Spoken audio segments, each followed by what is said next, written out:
আবারও স্বাগত। আপনারা দেখছেন দ্য বিজনেস। আমাদের সাথে স্টুডিওতে আছেন ইসিআই মোটরসের deputy managing director Subrata Ranjan Das. আমরা বলছিলাম র্যাপিড ফায়ার প্রশ্ন করবো। আপনি এর আগেও র্যাপিড ফায়ার প্রশ্ন শুনেছেন। আজকে নতুন 10টা প্রশ্ন দিয়েছে। প্রথম প্রশ্ন করছি, আমরা একেবারে এটাকে শর্টকাট রাখবো, তারপর আমাদের বড় প্রশ্ন যেতে হবে। 1 নম্বর প্রশ্ন, তারা জানতে চায় আপনার কাছে এতদিন যেহেতু আপনি কৃষিতে পার করেছেন, কৃষি কি দিন শেষে আপনার পেশা আছে নাকি ভালোবাসা হয়ে গেছে?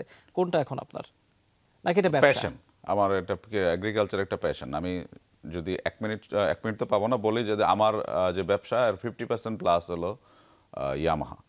এটা আমার ডেভেলপ করতে সময় লেগেছে 8 বছর, আর আমি 17 বছরে এগ্রিকালচারে আপনার যে এফোর্ট দিয়েছি তার চেয়ে মনে করেন কম সাইজের বিজনেস ক্রিয়েট হয়েছে। তার মানে আমি যদি অন্য সেক্টরে কাজ করতাম আমার মনে হয় আরও বিগার বিজনেস ক্রিয়েট করতাম, but I am still very happy with agriculture. Second প্রশ্ন, বাংলাদেশে কৃষিতে উৎপাদন বাড়ানো জরুরি নাকি সঠিক মূল্য নিশ্চিত করা জরুরি? উৎপাদন ক্রপ বাই ক্রপ, সব জায়গায় না। ধানের জন্য আরেকটু উৎপাদন বাড়ানো দরকার। ভেজিটেবলে আপনার সঠিক মূল্য পাইতে গেলে প্রপার ইনফরমেশন এবং ক্রপিং প্যাটার্ন করা দরকার, দুইটা একটা কম্বিনেশন। ওকে, থার্ড প্রশ্ন, বাংলাদেশের সবচেয়ে অবহেলিত শস্য আপনার কাছে কোনটিকে মনে হয়? সবচেয়ে অবহেলিত শস্য আমার কাছে মনে হয় আলু। এটা পটেনশিয়াল আমরা কাজে লাগাতে পারি না, কাজে লাগাতে পারি না। কখনো আলু চাষ করে মানুষ কিছু টাকা কামায়, আর প্রতিবারই প্রায় একবার লাভ করে একবার লস করে। বাট এটার কিন্তু কোলিং বা এগুলো ইনফ্রাস্ট্রাকচার রেডি করা আছে, এটা কিন্তু জাস্ট ন্যাশনাল প্ল্যানিং দরকার। এবং পটেটো রিলেটেড অনেক কিছু আমরা ইম্পোর্ট করে নিয়ে আসি, এটা 100% স্টপ করা যায়। ওকে, পরের প্রশ্ন 4 নম্বর, কৃষি খাতে আপনার দেখা সবচেয়ে বড় ভুল সিদ্ধান্ত নীতি নির্ধারকদের, যেটা আগে হয়েছে, যেটা করা ঠিক হয়নি? কৃষি খাতে আসলে সঠিক নীতি করা হয়নি। এর মধ্যে যদি বলি যে আসলে কৃষি ঋণটাকে মনে করেন আমাদের অনেক বেশি প্রায়োরিটি দিয়ে করা উচিত ছিল। যেটা আছে যে এই ব্যাংক দিবে ওই ব্যাংক দিবে, আসলে কৃষকের ঋণ নিতে গেলে আপনার জমি বন্ধক দিয়ে নিতে হয় গভর্নমেন্ট ব্যাংক থেকে। আর জানেন আপনি গ্রামে জমির ভ্যালুয়েশন, একর জমির ভ্যালুয়েশন আসে 1 লাখ 1.5 লাখ টাকা। সো এই জায়গাতে ফাইন্যান্সিংটাকে আগে ঠিক করা। তার মানে সিদ্ধান্ত ভুল হয়নি, সিদ্ধান্ত না নেওয়াটা ভুল হয়েছে। পরের প্রশ্ন, পঞ্চম প্রশ্ন, কৃষি উন্নয়নে কোনটি বেশি দরকার, ভর্তুকি নাকি বাজার ভিত্তিক ইনোভেশন? কৃষিতে ইনিশিয়ালি কিছু ভর্তুকি হয়তো লাগবে, কিন্তু বাজার ভিত্তিক ইনোভেশন। এবং আমার কাছে হলো যে কৃষককে একটু এডুকেট করা, নিউ জেনারেশনকে ইনক্লুড করা, আরেকটা হলো ডেটা আর এখন সেন্সর এগুলি ইউজ করা। ওকে, এবার আপনার বিজনেস ফিলোসফি নিয়ে তারা একটু জানতে চায়। 6 নম্বর প্রশ্ন, টিম বিল্ডিং করার বা টিম বিল্ডিং এর সবচেয়ে কঠিন দিক কি? টিমকে কানেক্ট করা।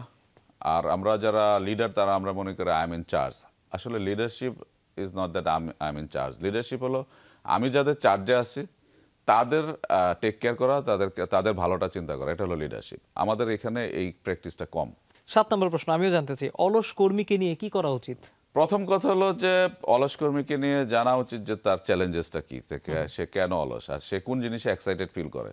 যে জিনিসে এক্সাইটেড ফিল করে এরকম অ্যাসাইনমেন্ট তাকে দেওয়া যাবে কিনা, যদি দেওয়া যায় তাহলে তাকে ওই এক্সাইটমেন্টে শিফট করে দেওয়া।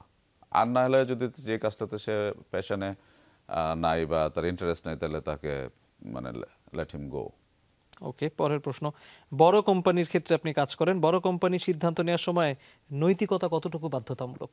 আমাদের জন্য আমি বলবো যে কারণ আমাদের এখানে আমরা তো খুব ওপেন কোম্পানি। আমাদের বুকস আপনি দেখতে পাবেন ওয়েবসাইটে, ফরেন ইনভেস্টমেন্ট, জাপানিজ ইনভেস্টমেন্ট আছে এখানে, নেদারল্যান্ডের ইনভেস্টমেন্ট আছে। So and ACI is a company that started from ICI background. So আমরা বাংলাদেশের কনটেক্সটে আমরা বলবো ওয়ান অফ দ্য মোস্ট মানে নৈতিকতাকে মাথায় রেখেই এবং দেশের অগ্রগতিকে মাথায় রেখে আমরা আগানোর চেষ্টা করি। 9 নম্বর প্রশ্ন, আপনি অনেক জায়গায় বেড়ান, আমি জানি, আপনার বেড়ানোর জন্য আপনার সবচেয়ে প্রিয় শহর কোনটা? ভিয়েতনাম।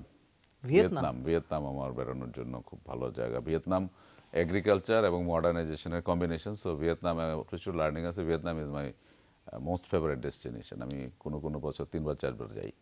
ওকে, পরের প্রশ্ন, একদম শেষ র্যাপিড ফায়ার প্রশ্ন, আপনি যদি আরেকটু তরুণ হতেন এবং আপনি যদি নতুন ধরনের অ্যাগ্রো স্টার্টআপ খুলতেন, আপনি কোনটি খুলতেন এবং কেন খুলতেন? আমি প্রথমত হলো যে আমি কৃষকের জমি নিয়ে নিতাম, কৃষকের সাথে কোলাবোরেট করে জমি নিয়ে তারপরে চেষ্টা করতাম ফান্ডে অ্যাক্সেস করে তার জন্য পুরো একটা ক্রপ সাইকেল প্ল্যানিং করে একটা গ্রাম, তারপরে 5টা গ্রাম 10টা গ্রামকে ম্যানেজ করার চেষ্টা করতাম আমি।